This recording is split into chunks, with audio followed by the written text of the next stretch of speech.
What up, what up, what up, homies and homettes? Welcome back to another episode of the Homie Trinity podcast. This week, we are going to cover The Last of Us, episode 7. This episode, you get the young ladies getting together. They, one is, evacuating the scene. The other one's still going through like a flashback of Fedra. You start with the whole Joel, with the stuff in his gut. He's all jacked up. She's going to have to make a decision whether to hold on to that companionship or dip. He's obviously doing the father thing and like, go on without me. I'm not that brave. Somebody stay with me, please. So as he's telling her that, she has that split second and it automatically goes back to like the scene where you find out how she got bitten and her friend Riley. And it's a pretty powerful like segment there. So, you see her in Fedra, you can tell she's kind of like this upstart, punk of a kid, like I'm gonna move to my own groove and I'm gonna do my own thing and I don't care what anybody says, and it's very reminiscent of the youngins today.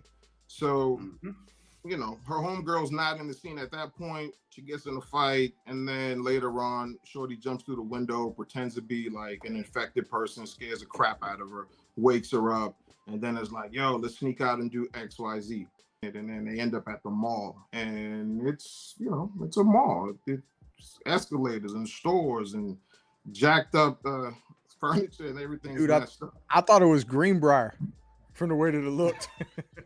No, yeah, when she walks in, she's like, oh, whatever. But I'm like, listen, don't take me anywhere and be like, yo, I need you to go over there first during the apocalypse and then take a right and go. Like, we're not doing all that. Yeah.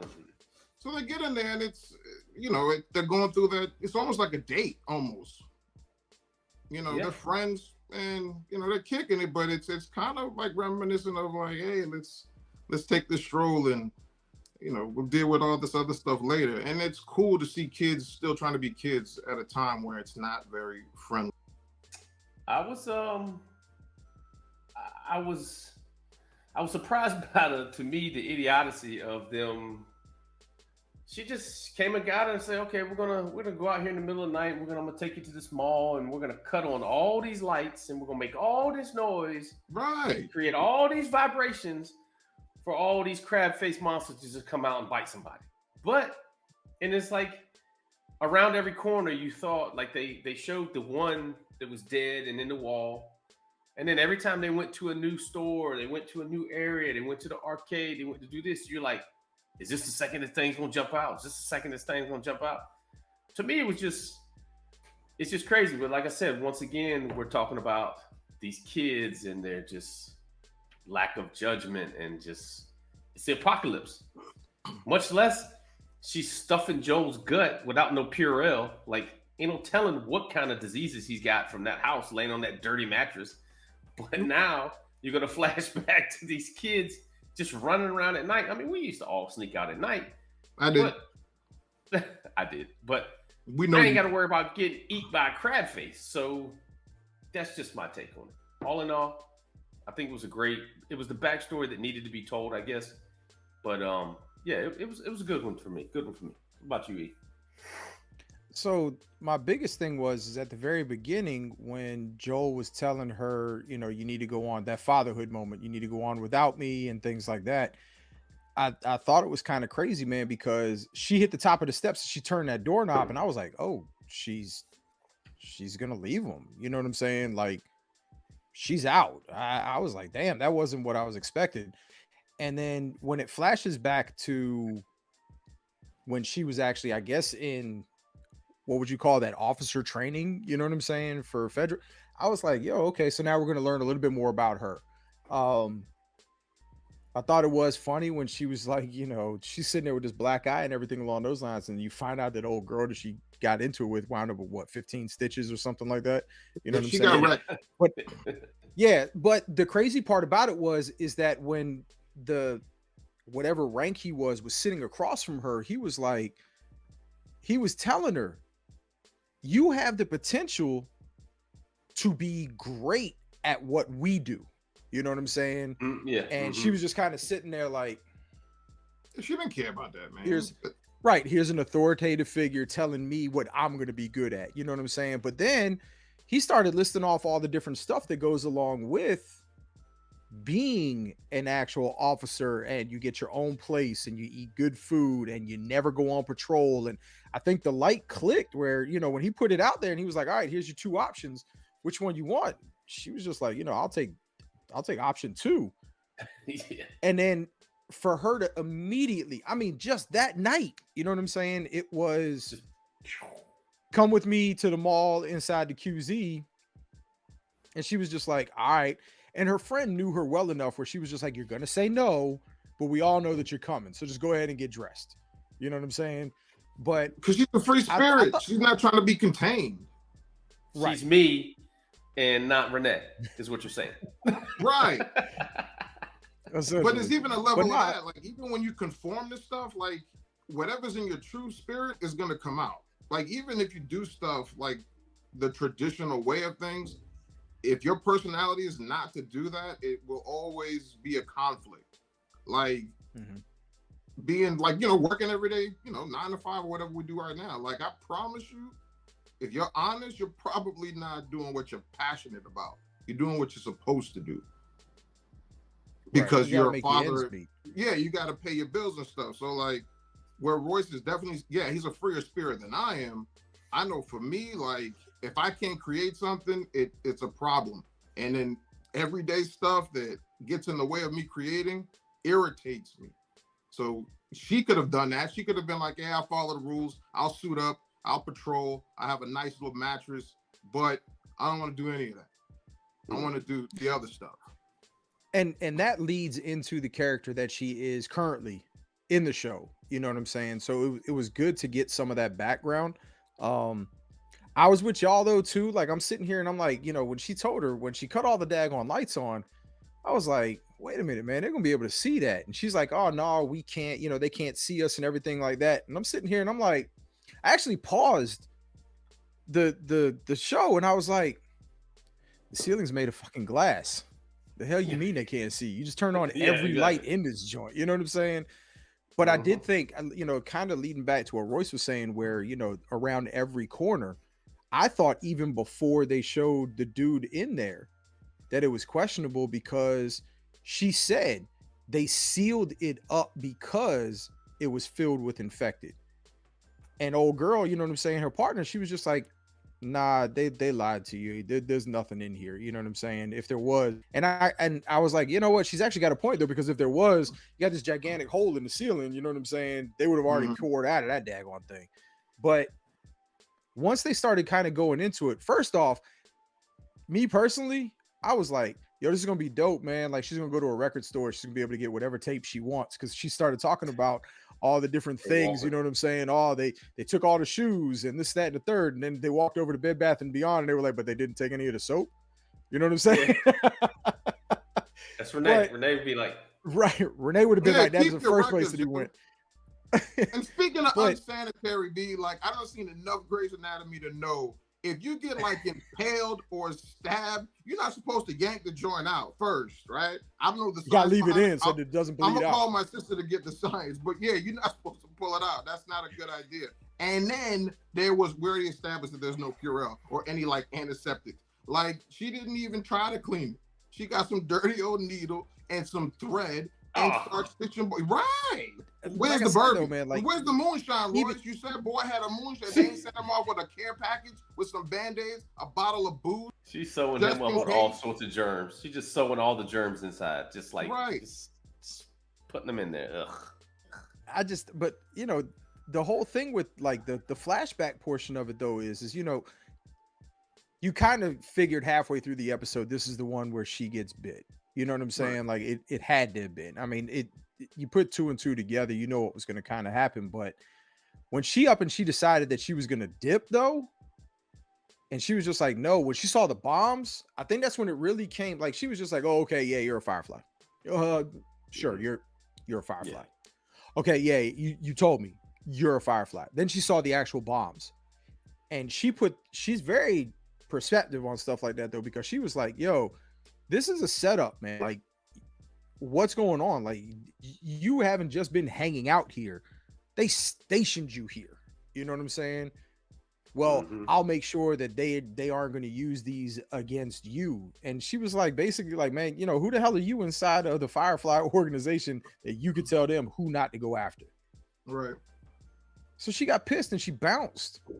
But when she came back in, man, like, I think we were all kind of waiting for that jump moment, if you would, where dude was going to come through. And at first, I thought they had made it out okay. Like, I kind of figured she had gotten bitten somewhere, but for her girl to get bitten as well, that part I was expecting, because, you know, they hadn't led on in any way, shape, form, or fashion that was going to be the case. But I think when they flashed back to the current day, it kind of lets you know that, you know, she was not willing to lose that which is important to her. So that's the reason why she started tearing up the place, and she started looking for anything that she could get her hands on, you know what I'm saying, in order to be able to do it. Now, me just being an 80s kid, man, I immediately thought back. I'm like, yo, whatever happened with Rambo, yo? Like, y'all got gun shells. Just pull the daggone top off, sprinkle a little on one side, sprinkle a little on the other, hit it with the fire. It'll close up by itself. You know what I'm saying? No, we're 80s kids. First thing I thought Where's of. the Neosporin? Where's the Neosporin? She ain't putting no Neosporin on that joint? We already established there's nothing there for that. You're the one that said it had to go from booze. There's no soap. And that's the other thing. Like, the whole time, there's disaster everywhere. The entire time, I'm thinking proximity. Like, you're too close to my face. I can probably smell your joint. Like, I don't want any part of the funk. That's the only thing going through my mind. Not that there's a beast potentially somewhere. I'm like, man, this has got to be a funky situation. No pun intended. And I think she knew too, man. Like, she knew that if she left him there, he was a dead man. Oh, yeah. Whether by his own injuries or whether from a crab face, he was a dead man. You know what I'm saying? And when she took off and went up the steps in the beginning, and you saw that one tear come down his daggone eye, you know what I'm saying? And I thought probably, man, to be honest with you, the most powerful part of that entire episode was when he held her hand at the end when she came back down the stairs with the actual thread and everything like that. I mean, like I said, I thought that it was a good episode because hers was the backstory that we didn't know, especially for those of us that hadn't played the game. You know what I'm saying? So I guess, Ren, my question to you as the only person on this panel that has played the game, how close did they play this portion of it to what actually happened in the game itself? Well, this whole portion wasn't really in the game. They kind of allude to it. So I kind of knew who O'Reilly was, even though, you know, it wasn't a big thing in the initial game. But this was an episode based on like lore and history. Like, you don't see this in the game. So they had to give you some of that just for an episode's sake, just to give you people who haven't played some origin. Because in the game, you really don't have time, man. Like, most people don't even watch the cinematography of the game. You're like, you skip through it and you keep on playing. That's what I'm saying. This game, it compels you to watch it. It's almost as good as the game is like listening to the storyline. So this wasn't a part of the game at all. But I think it was a good addition for just to give you guys, the viewers, the new folks, some kind of history as to what happened to Riley. And I would like to see what happens to Riley after this, because you just see that they get both bitten, and then you can see their different reactions to it. You know, one is free spirit, but she's angry, she's breaking shit. You know what I mean? And then the other one's like, yeah, it is what it is, man. We got either 2 minutes, 2 hours, 2 days, but she's experienced loss, so she knows her time is finite. So she ain't gonna waste it bashing stuff. It's out of her control at that point. But the other girl, she's still fighting. And it's kind of ironic that she's going to be the one that has, like, she's immune to it. So it's even, on the side note, she's trying to fight it. Her body's fighting it all. It's in her spirit. So I still say you should probably get your fix in between episodes and just watch a walkthrough up until, like, where we are in the show. Because the game is one thing, and then the cinematography, the storyline in the game is something totally different, and it just adds to it. So there are things that I'm seeing in the show that I kind of imagine from playing the game.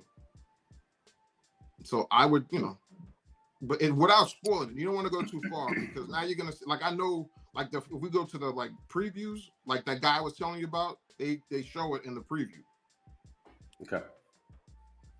And see, like that was the one thing, like you're talking about, the differences between Ellie being a free spirit and then old girl kind of, she was sitting there while Ellie was breaking everything. And when Ellie finally sat down next to her, she was like, these are our options. Mm-hmm. She had the daggone pistol in her hand. And she was like, I don't like this option. I'd rather ride it out as long as humanly possible. You know what I'm saying? And then go from there. And yeah, I'm with you though, Ren. I'm curious as to what happened to her. If it's going to be discussed or if it's going to be shown. You know what I'm saying? Because my thought process is that, again, you kind of knowing, the entirety of the story at this point in time, but in one way, shape, form, or fashion, old girl did not make it out of there. She couldn't have. Mm-hmm. Ellie could not have let her stay and then climb out of the daggone mall and go back to her life. You know what I'm saying? But she also couldn't let her live. You know what I'm saying? So did they go somewhere beforehand? And then she's gonna come back later. You know what I'm saying? Like that's the kind of stuff that, when my mind starts racing, that's where it kind of goes to. And then you also have the other flip side of it. When she changed, she put a bullet in her head. You know what I'm saying? You think Ellie did? You think Ellie was the one that took her out? I think so. I mean, again, when you look at the dynamic between the two of them, why wouldn't she have? Knowing what she's getting ready to become, why wouldn't she have? And there's been other clues throughout the entire season where, Joel asked her, have you ever seen a dead body? Have you ever killed anybody or anything along those lines? Him thinking this is a kid, thinking just right off the top, there ain't no way she's killed anybody. Well, I don't consider the knife to the head of the dude that woke up from the wall. I don't consider him an actual kill. I think that when she said that she had, I think that's going to wind up being, you know what I'm saying? And I don't know if they're going to allude to it or if it's something that they're going to actually show, or if it's just something that's always going to kind of be left hanging out there. You know what I'm saying? Like, what did happen? That makes sense, because when he's like, he's questioning whether she had hurt somebody before. She was like, I've done it before. It probably is Riley. Now, if you think about it, and the person that she had to stab in the eye, like you could tell she's already starting to get desensitized to killing. Which, if you play a video game, that's what's wrong with these kids now. They don't understand like the significance of violence. So she probably from that moment became more prone to like, you know what, I'm gonna do what I gotta do to stay alive. So with that being said, we are now up to episode 8 already, man. Like, it's crazy to think that this thing's been on for 2 months already, but they're moving. How many episodes? We say this every week. I don't think they've announced it. Yeah, I haven't seen anything.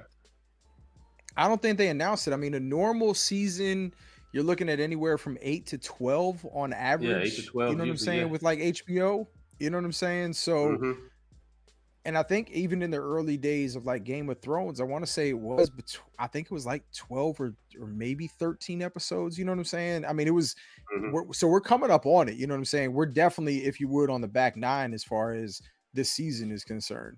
So without further ado, we are going to get into the preview for next week. You won't survive for long out there. There's room for you in our group if you want. I don't mean to question your sense of mercy, David. She's just another mouth to feed. If we leave her out here, she'll die. Maybe that's God's will.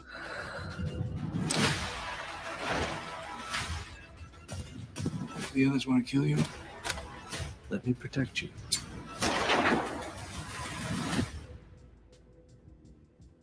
Now that looks very similar to the game.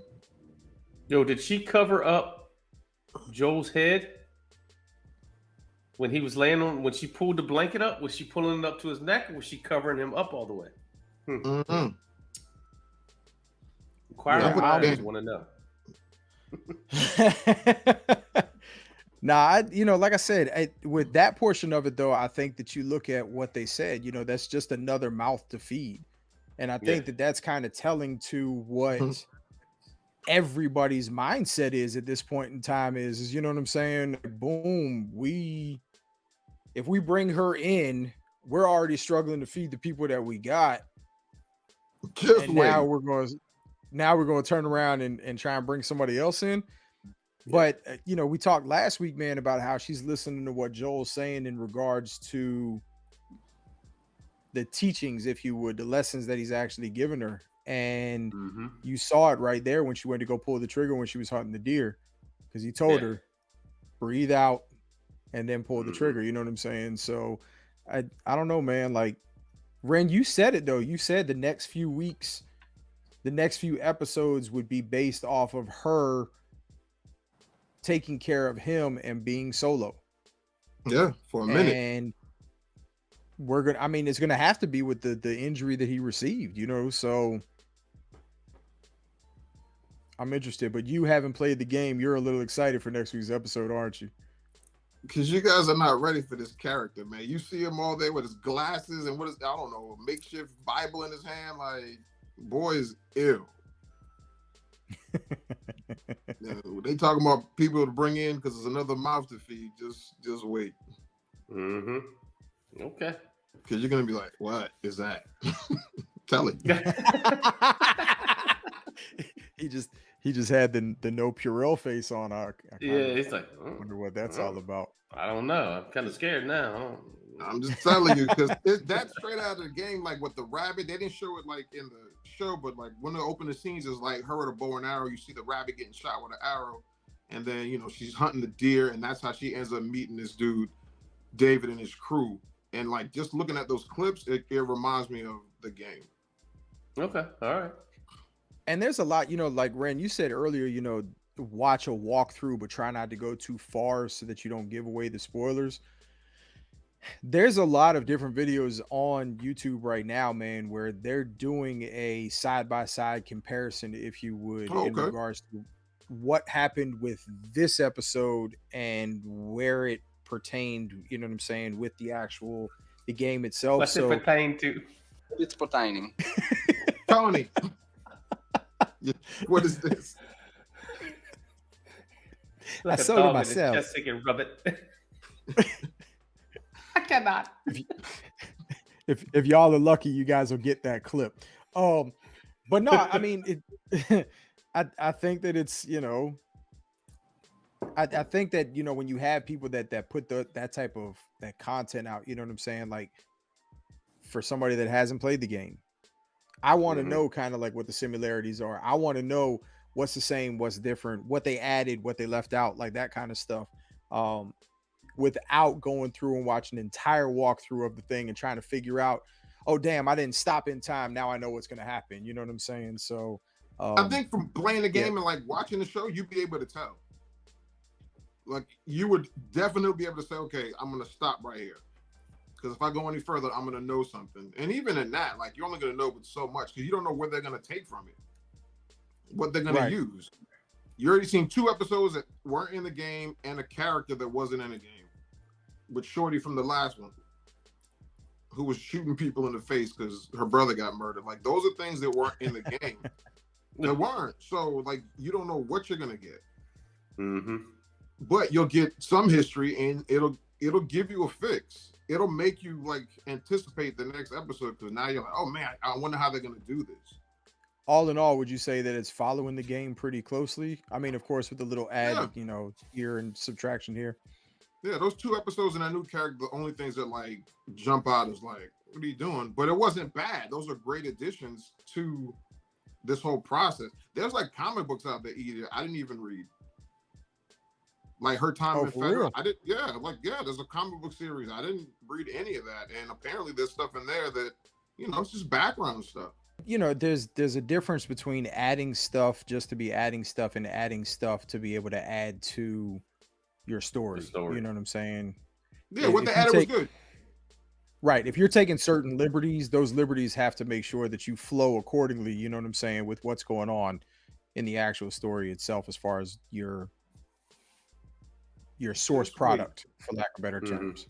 All right, everybody, that is going to do it. That is our episode 7 review Looking forward to episode 8 of The Last of Us. Thank y'all for joining us, man. Make sure that you guys are hitting that like and that subscribe button. And I give to you guys the greatest hype man in the world for our socials. Give them to me, Ren. You know what it is. It's the Homie Trinity Podcast. YouTube, Instagram, Twitter, Apple Podcasts. Stop playing games. Woo! Smash the button. And on that note, man, y'all have a good one, man. Peace. Peace.